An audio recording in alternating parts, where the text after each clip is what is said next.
Namaskar, this is Akhilesh Bhargav. Welcome to Tidbits on Business and Finance with me.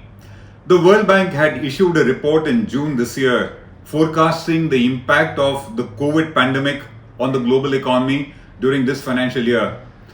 According to the World Bank report, the global economy is expected to contract by anything between 5.2 to 8% because of COVID this year. Among the economies, it says that it is developed economies which are going to shrink, which are going to witness their GDP contracting by 7%. In the case of emerging and developing economies like India, its estimate is that the contraction will be about 2.5%. In other words, the contraction that is expected of the developed economies is going to be much more than the developing economies. The World Bank then estimates that South Asian nations are expected to see a contraction of their economy by 2.7% on account of the COVID pandemic. The fact is that in 2019, the total size of the global economy was estimated at $86.6 trillion. And therefore, even if the global economy shrinks by 5 to 6% on account of COVID, the overall damage to the global economy is going to be to the tune of $5 trillion. The World Bank report further says that contraction of the global economy will lead to a long and deep recession, and because of that, it says millions are expected to go back into poverty. According to it, contraction will result in a long-lasting recession which will reverse the development goals itself which had been set by the world. It says that disruption in global trade is going to be so deep that its effects will linger on for many years before it comes back to the pre-COVID situation. The World Bank then says that because of the COVID pandemic, there's going to be severe damage to potential growth and productivity of the world. And then it mentions and notes that the worst affected is going to be the informal sector. It says that informal sector in developing nations, which includes India, contributes to about 1/3 of its GDP on an average and provides 70% of the jobs. And it is this sector which the World Bank says is going to bear a huge impact on account of COVID. The World Bank says that there will be a severe impact on economies across the board, across every region. Thus, it's a global crisis. And according to it, it is economic policy and monetary support, it is fiscal support and policies and extraordinary support, it says, which is needed to be provided by the government in order to ensure that the impact of this COVID is minimized on their economy and recovery happens much faster. One statistic says that the fall in global per capita income because of COVID is the largest ever recorded since 1870. In other words, this is the most severe economic crisis that the world has witnessed in the last 150 years. That was the World Bank forecast as far as impact of COVID is expected on respective economies, global economies. Let's see what has been the impact on India so far. The CSO yesterday released its report of what was the state of the Indian economy during the first quarter of this financial year, which is the quarter ended 30th June. It says that the Indian economy contracted. It shrank by 23.9% during the June quarter, which is the biggest crash in the Indian economy in the last 40 years. Let me remind you that the last major contraction in the Indian economy was in the year 1979-80, where because of a drought, because of doubling of oil prices in a year caused by the Iran revolution, and because of infrastructure gaps, that the Indian economy contracted that year by 5.2%. In this quarter, our economy shrank by 23.9%. That's the worst performance among the Asian nations and also among the G20 nations. If you look at some of the G20 nations, even the economy of US shrank, contracted in this quarter, but it contracted by 9.5%. In the case of UK, the contraction was 21.7%. The Italian economy contracted by 17.3%. The Japanese economy contracted by 10%. Interestingly, the Chinese economy witnessed a growth of 3.2% in this quarter, as against an earlier estimate that it will also contract by 2.4%. Therefore, if you actually look at India's performance, contraction by 23.9%, it is actually the worst among comparable nations or nations of which it is a part of. In India, in this quarter, the construction sector witnessed a contraction of 50%. The trade witnessed a contraction of 47%. Manufacturing sector went down by 39%. Mining by 22%. Service sector by 20%. The only silver lining was the agricultural sector, which witnessed a growth of 3.4%, which has been because of the bountiful monsoons that have taken place. This is further reflected in the fact that private spending in the June quarter in India fell by 27%, and gross capital formation, which is an indicator of fresh investments in the economy, it fell by 47%.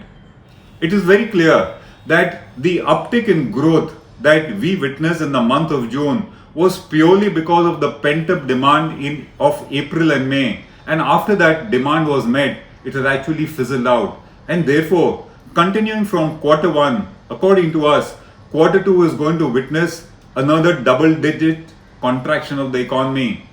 We have already witnessed that 8 infrastructure sectors fell. They recorded a negative growth of 9.6% in July also. Of course, in June, the negative growth in these sectors was 12.9%, but even July witnessed a negative growth in 8 infra sectors of 9.6%. HDFC estimates that for this financial year, which is 2021, the Indian economy should contract overall by 7.5%. And according to HDFC, positive growth will start only from quarter 4, which is from 1st January 2021. In our opinion, it is really too early to estimate what the impact is going to be. But with the COVID continuing and resurging in India, we feel that the contraction of the Indian economy for this financial year is going to be upwards of 10%. So what is the larger picture which is very evident according to us in this report of CSO, which says that GDP contracted by 23.9% in the June quarter? In our opinion, the contraction in this quarter must have been much more. And the reason we say that is because April and May were 2 months when there was a complete lockdown, close down and shutdown of the Indian economy. The Indian economy was actually locked indoors. These were 2 months of the quarter when the growth fell completely flat. It is only June that witnessed some kind of an uptick. Moreover, the CSO also itself says that it has had data collection gaps because of COVID. It could not gather complete data as it wanted, and therefore data has not been complete and there are bound to be gaps in reporting. In our opinion, again, it is easier to collect data from the formal sector and not so easy to collect from the informal sector at such a time.